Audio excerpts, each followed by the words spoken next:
At the end of January 1943, the German grouping of troops in Stalingrad was divided into two parts.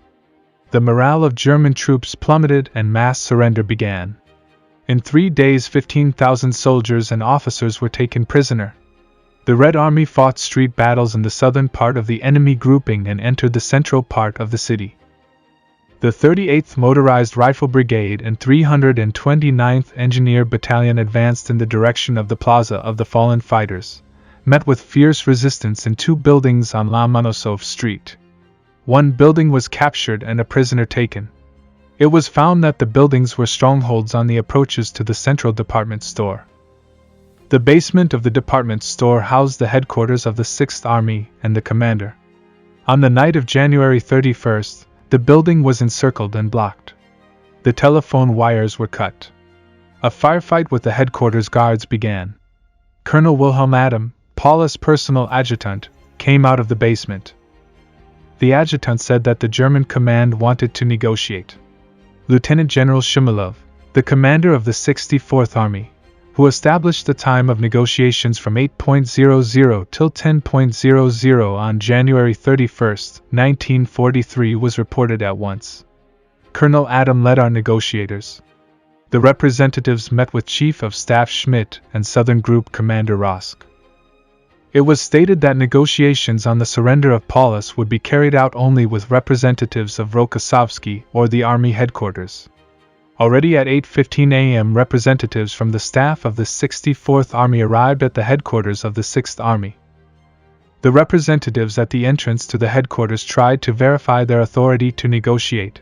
The delegation rejected the demand. This action immediately caused confusion and bewilderment among the staff officers. The delegation's appearance in the basement of the department store caused panic and confusion, and they were led to the headquarters room. In the room were Chief of Staff Schmidt and Rosk, along with their interpreter and aides-de-camp, 7 people in all. The room was lit by a lamp. Those present in the room were somewhat confused, stood up and greeted the delegation and introduced themselves. It was brought to the delegation's attention that Paulus was in a separate room. The commander is not well and does not command the troops. Groups of troops are commanded by generals appointed by Paulus. Paulus is now a private person. Lieutenant General Schmidt will negotiate. The delegation presented its ultimatum for the immediate cessation of resistance and the surrender of the southern grouping. The terms were accepted, but with reservations. Field Marshal General Paulus was not to be interrogated. All the evidence he would give only to Colonel General Rokossovsky. It was demanded to provide security for Paulus. Although Paulus is now a private person, but as long as he does not leave, so that the German soldiers are with weapons. After his departure, he would cease to be responsible for the actions of his subordinates. All these conditions outlined Schmidt. In a touching tone, he added that the heart of the Field Marshal General may not be able to bear the picture of the disarmament of German soldiers. More than 250 officers and soldiers gathered in the dark corridor of the headquarters. An atmosphere of total confusion and increased nervousness reigned. After brief negotiations with Colonel Lukin, the Germans began to surrender. Mass surrender began at almost all sites. Only in the area of the school one German company continued fighting. A German officer was summoned and gave the order to Raska. The order was immediately executed. There were no more strongholds in the southern grouping. All demands of the German side were accepted. Officers were sent to the German units with orders to cease resistance and surrender. Against the will of Paulus, officers and soldiers began to drop their weapons. At this time, the question of the capture of the headquarters and Paulus was discussed.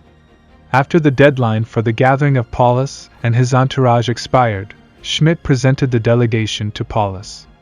He looked unsightly, exhausted by illness man.